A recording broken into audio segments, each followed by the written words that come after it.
안녕하십니까. 2022년 2월 26일 토요일입니다. 코페스 동반자 채널에서 오늘은 호주에서 레드백과 링스 경전차 경쟁으로 돌입, 이런 주제로 말씀을 드리기로 하겠습니다. 호주의 장갑차 도입 사업에서 심사가 불꽃을 튀기는 것 같습니다. 라인메탈이 링스 장갑차에 고무 궤도를 장착을 하질 않나, 120mm 활강포를 얹은 경전차를 발표를 하고 링스 계열의 라인업을 구축했다, 이런 발표까지 했습니다. 그러니까 차륜형 장갑차, 궤도형 장갑차, 그리고 견인 장갑차, 그리고 마지막에 또 120mm 활강포를 얹은 경전차까지 개발을 해가지고 링스 장갑차의 화력을 지원하는 시스템을 구축했다, 이렇게까지 지금 발표를 했습니다. 이것은 라인메탈이 호주 장갑차 사업에서 최선을 다하는 모습으로 보일 수도 있지만, 다시 한번 생각해보면 마음 놓을 수가 없다, 이런 거를 반증하는 조치일 수도 있습니다. 혹 몇몇 사람들이 링스 장갑차에다 120mm 활강포를 얹은 것은 인도 경전차 사업 때문에 그렇다, 이렇게 말씀하시는 분들도 계신데, 그것은 그렇지 않습니다. 인도 경전차 사업은 무게가 딱 25톤으로 제한되어 있습니다. 그렇기 때문에 하나에서도 K9 자주포 차체에다가 120mm 포탑 또는 105mm 포탑을 얹어서 경전차로 제출하겠다, 이런 제안을 인도가 거절을 했습니다. 그런데 링스 장갑차는 레드백 장갑차보다 더 무겁기 때문에 링스 120mm 경전차는 인도 경전차 사업에 아예 제안을 할 수가 없습니다. 그렇기 때문에 그런 이야기를 하는 것은 맞지 않습니다. 그런데 링스 장갑차에다가 120mm 활강포를 얹어가지고 호주에서 라인메탈 호주가 발표를 했는데, 하나호주도 가만히 있자니 그렇고 고민에 빠져 들어가는 것 같습니다. 제 생각에는 레드백 차체를 이용해서 120mm 활강포를 얹어가지고 인도용, 호주용 이렇게 나눴으면 합니다. 그러니까 인도용은 무게를 최대한 줄여서 25톤에 맞추고, 호주용은 장갑에 초점을 맞춰가지고 방어력을 갖춰가는 것, 그런 쪽으로 개발을 하면은 같은 돈을 들여서 두 나라에 만족감을 줄 수가 있기 때문에 그런 것입니다. 그런데다가 호주에서 벌어지는 장갑차 도입 사업이 궁극적으로는 미국 장갑차 도입 사업과도 연결되어 있기 때문에 라인업 구축을 안 할 수가 없는 겁니다. 미국은 경전차가 없습니다. 라인메탈이 이 점을 노린 것 같습니다. 경전차의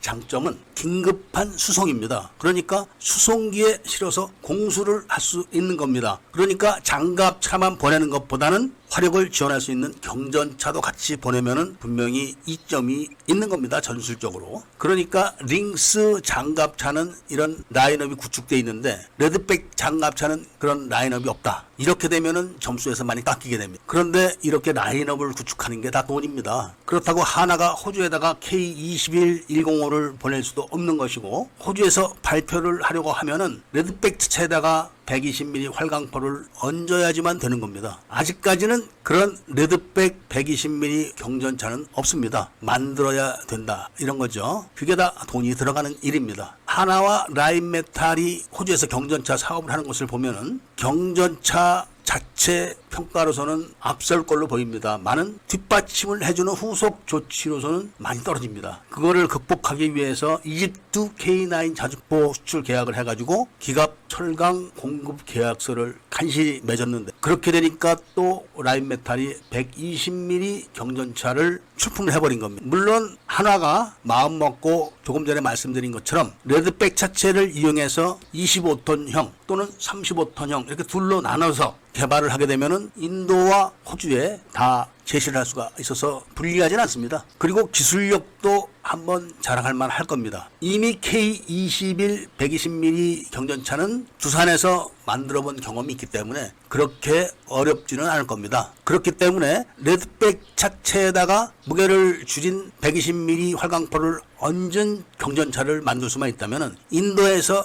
반드시 선택될 겁니다. 하나도 이런 점을 연구를 하고 있겠죠. 그리고 그런 결과가 궁극적으로는 미국 장갑차 사업에서도 많은 점수를 받게 될 겁니다. 미국도 경전차를 필요로 하기 때문에 가끔씩 개발을 한다 소리는 하지만 필요는 하지만 꼭 긴급 소요가 있는 것이 아니기 때문에 연구 개발을 하진 않습니다. 그렇기 때문에 미국 전술에 딱 맞는 그런 경전차가 출시되면 미국은 반드시 선택을 합니다. 이제 호주에서 레드백과 링스의 경쟁이 경전차 경쟁으로 번졌다, 이런 말씀을 드리면서 오늘 이야기를 마치고자 합니다. 구독을 꼭 해주시고 좋아요와 알림 설정을 부탁드리면서 이야기를 들어주셔서 감사드립니다.